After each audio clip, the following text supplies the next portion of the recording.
তাহলে financial derivatives chapter 5 অঙ্ক number 12, মানে 5.12 আর কি, 5.12 হলো অঙ্ক। তাহলে আমাদের প্রথম কাজ হলো ফরওয়ার্ড প্রাইস বের করা। তো আসো ফরওয়ার্ড প্রাইস বের করি। এটা সবাই পারো, spot price into E to the power R T. এই তো ফরওয়ার্ড প্রাইসের ফর্মুলা, সবার তো জানা আছে ফর্মুলা। আচ্ছা, বোর্ড কি স্যার এখানে দেখা যে যায়? ডিভিডেন্ড দেওয়া। ডিভিডেন্ড বের করবো, অসুবিধা নেই। এখানে কি তোমার ইয়ে কি দেখা যায়? এই বোর্ড কি দেখা যায়? জি স্যার। আচ্ছা, ও ডিভিডেন্ড পেইং স্টক, ঠিক না? তাহলে ডিভিডেন্ড পেইং স্টক হলে ফরওয়ার্ড প্রাইস বের করার ফর্মুলা আর একটা, সেটা হলো এই যে F naught equal S naught E to the power R minus Q into T. এইটা হবে right? যেহেতু ডিভিডেন্ড আছে অঙ্কের মধ্যে। আর নন ডিভিডেন্ড পেইং স্টক হইলে উপরেরটা হইতো। ডিভিডেন্ড পেইং স্টক যেহেতু এখন ফর্মুলা তাহলে নিচেরটা। তাহলে আর সেই ফর্মুলা দিয়ে বের করি। আমার কত যে আছে ইয়ে ফরওয়ার্ড ইয়ে আহ, আহ, ইয়ে স্পট প্রাইস কত দেওয়া আছে? ফোর এখনকার হান্ড্রেড প্রাইস 400 দেয়া, 400। আর তোমার আমার risk free rate of return মানে জিরো রেট যেটা, সেটা কত দেওয়া? 10%, না? 10%। 0.10, ওকে। আর ইয়ে এই ডিভিডেন্ডের রেট কত? 0.04, 4%। এবার ক্যালকুলেশন করে বলো কত হয়েছে।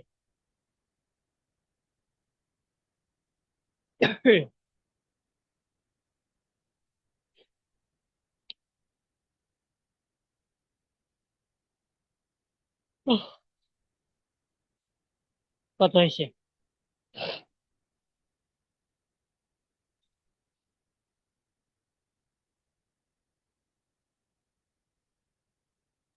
স্যার 408.08।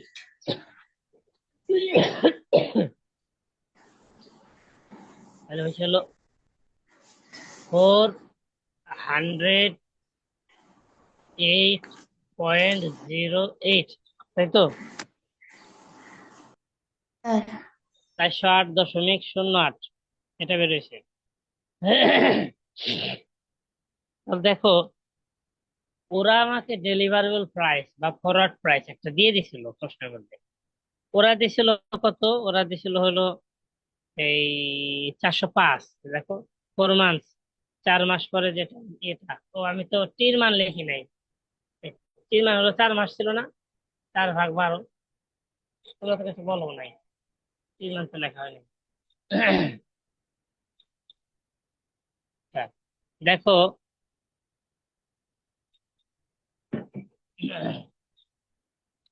তাহলে আমার এই 405 হলো ওরা দিয়ে দিছে, আর আমার বের হয়েছে 408.08।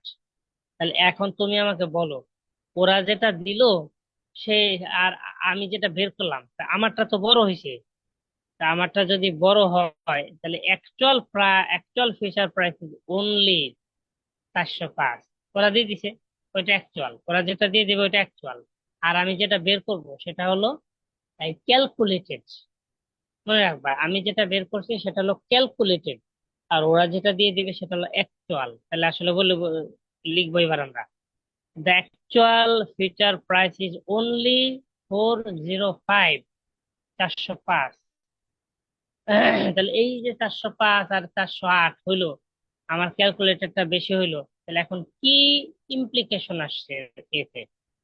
দিস শোজ দ্যাট, এটা বোঝায় যে this shows that the index future price is too low. The index future price is too low মানে ওরা যেটা দিছে ওই ইন্ডেক্সের মধ্যে ওরা যেটা উল্লেখ করে দিচ্ছে সেটা, the index future price is too low, কম। হ্যাঁ অবশ্যই, তার শর্টের ক্ষেত্রে তো কমই। Too low relative to the index, যেটা আমরা বের করছি। তাহলে আমরা যেটা বের করেছি সেটার তুলনায় ওরা যে প্রাইসটা দিয়ে দিছে সেটা কম, এ কথাটা বলতে হবে। তাহলে this shows that the index future price is too low relative to the index.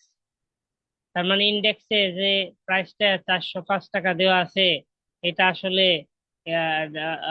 ইন্ডেক্সের তুলনায়, ইন্ডেক্স মানে ক্যালকুলেটেড ইন্ডেক্সের তুলনায় এটা আসলে কম, বা যে প্রাইসটা হওয়া উচিত তার থেকে কম। তাহলে the correct arbitrage strategy is, এইবার যিনি আরবিট্রেজার তিনি তো লাভ লস একটা কিছু করবেন না, লস করবেন না। আরবিট্রেজার লস করলে তো ব্যবসায় করবো না। কারণ আরবিট্রেজার হলো সেই লোক যে ঝুঁকিবিহীন মুনাফা তৈরি করে, ঝুঁকিবিহীন মুনাফা তৈরি করে। আরবিট্রেজারের তো লস হওয়ার প্রশ্ন আসে না।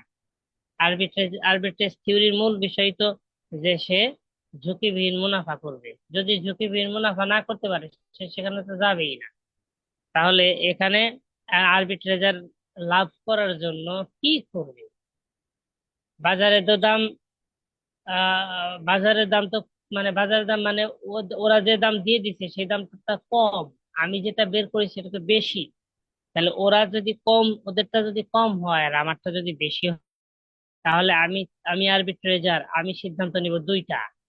কি সিদ্ধান্ত নিব? আমি করবো হলো buy future contract. Future contract আমি বাই করব। আচ্ছা, ফিউচার কন্ট্রাক্ট বাই করলে সুবিধা কি? সুবিধা হলো 405 টাকাতে কিনতে হবে, অথচ ওইটার দাম কত? 408.08। ওইটার দাম হলো 408.08 ফরওয়ার্ড প্রাইস, ফিউচার প্রাইস, ভবিষ্যৎ মূল্য।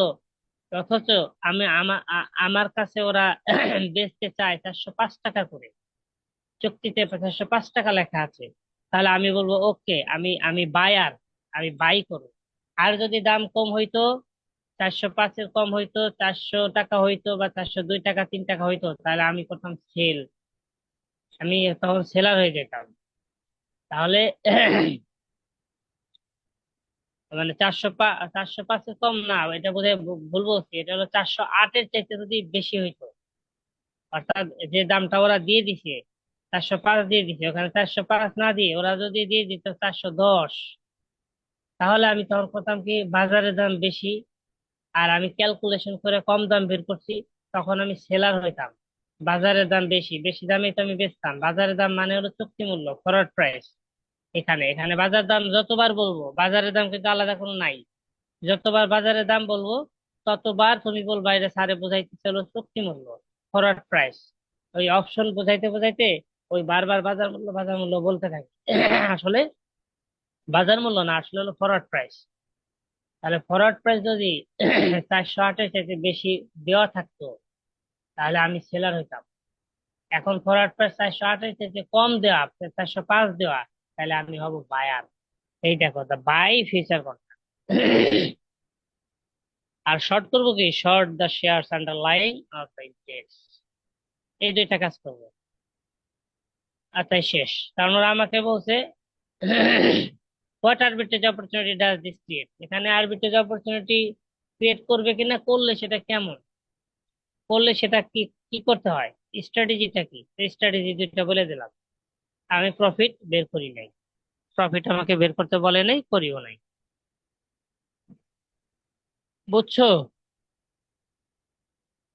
12 নম্বর অঙ্ক বুঝছো রফিক?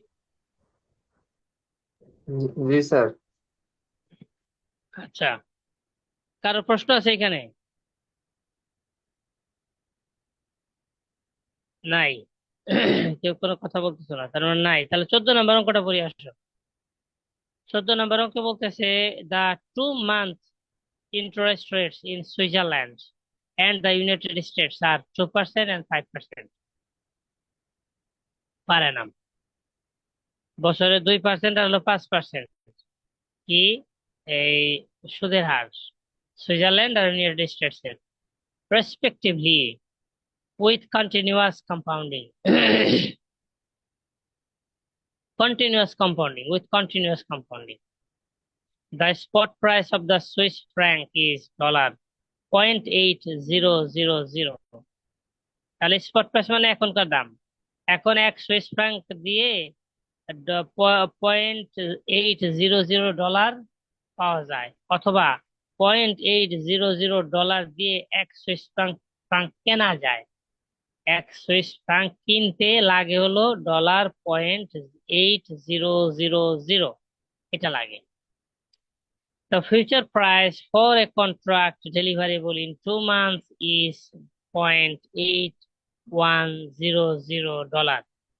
এবার আবার বলছে যে ডেলিভারেবল প্রাইস, ফিউচার প্রাইস, চুক্তি মূল্য, সেটা হলো তোমার $0.8100।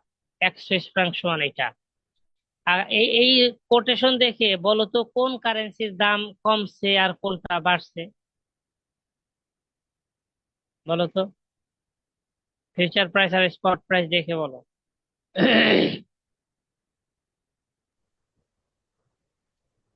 হুম, কোন আর কারেন্সির আমার দাম কমছে? স্যার 9th এডিশনের বইতে স্যার দুইটা রেটই তো সমান দেওয়া, ওয়ান তাই পয়েন্ট নাকি? জিরো ফাইভ জিরো জিরো দেওয়া। জি স্যার।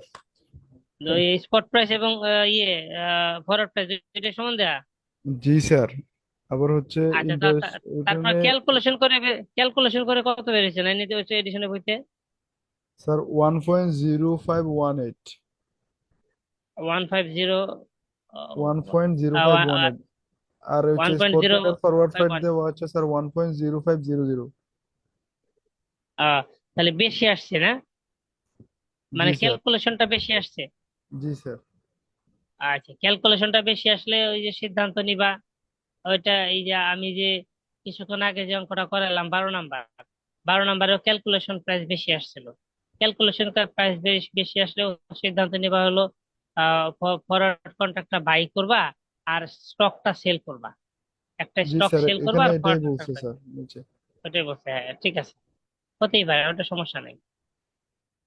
ওইটা সমস্যা না। আচ্ছা যাই হোক, এখানে তাহলে দেখো আমাকে একটু বলো তো, এই যে $0.80 সমান 1 সুইস ফ্রাঙ্ক, আর 2 মাস পরে হইলো $0.810 সমান 1 সুইস ফ্রাঙ্ক, কোন কারেন্সির দাম কমে গেছে?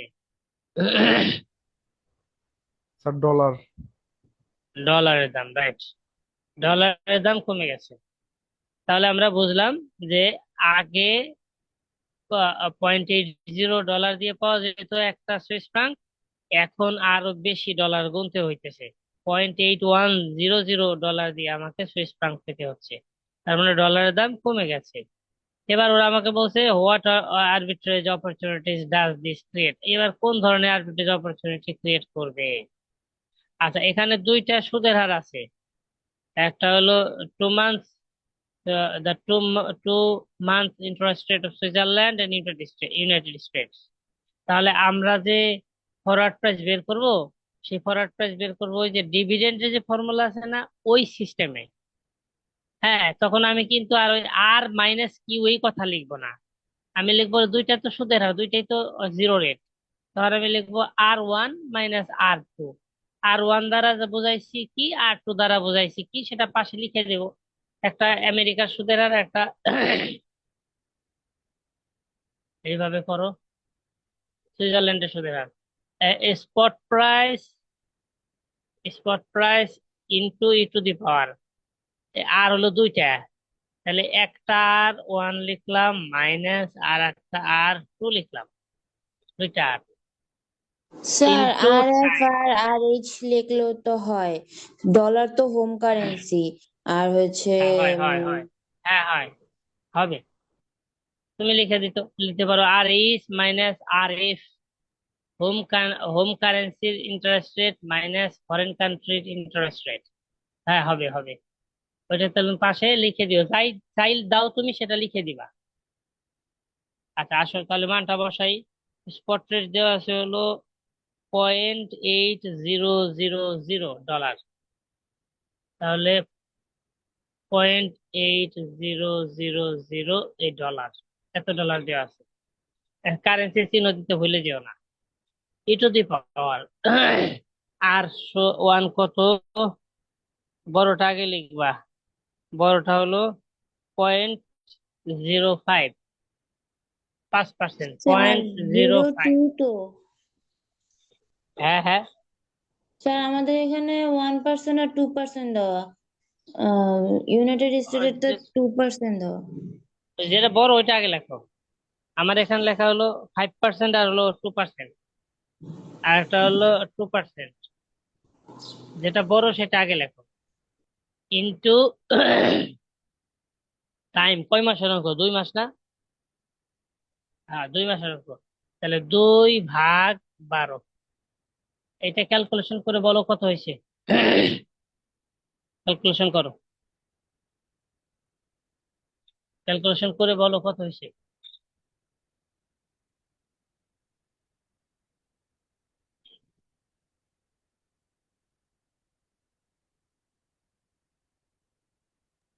স্যার 0.8040।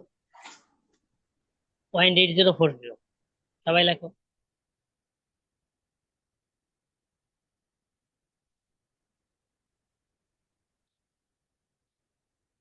আচ্ছা, তাহলে হলো $.8040। আচ্ছা, এবার আমাকে বলো যে এই যে যেটা বের হইলো আর ফরওয়ার্ড প্রাইস ওরা যেটা দিয়ে দিছে, কোনটা বড়, আমারটা না ওদেরটা? স্যার আমাদের ক্যালকুলেটরটা বড়। স্যার অ্যাকচুয়ালটা ওদের বড় ওরা দিয়ে স্যার, দিছিল, 0.810 ওরা, দিছিল ওরা। হ্যাঁ ওরা দিছে 0.81, আর আমার বেরোছে 0.80। তাহলে আমাদেরটা বড় হইলো কই? আমাদেরটা তো ছোট। স্যার আমি তো আমার বইয়েরটা দেখতেছিলাম। না না না, আমি তো আমার তথ্য দিয়ে কথা বলতেছি, আমার তথ্য। আমি তো এই চ্যাপ্টার ছবি তুলে তোমাদের গ্রুপে দিছিলাম। সেটা শেষে দেখো, তোমার বই থেকে তুমি করবা যখন, তখন ওইটা চিন্তা করবা। এখন তাহলে 0.81, 0.81 হলো ওরা দিছে, ওইটা বড় আর আমারটা ছোট। আচ্ছা, আমি একটা ফোন রিসিভ করে নিই, হ্যাঁ?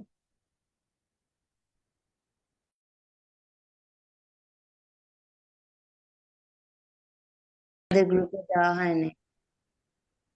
ও আচ্ছা, তাহলে শোনো, উম যেটা বলছিলাম, তাহলে এটা দিয়ে দেবো না, অসুবিধা নেই। 14 নাম্বার অঙ্ক তোমার।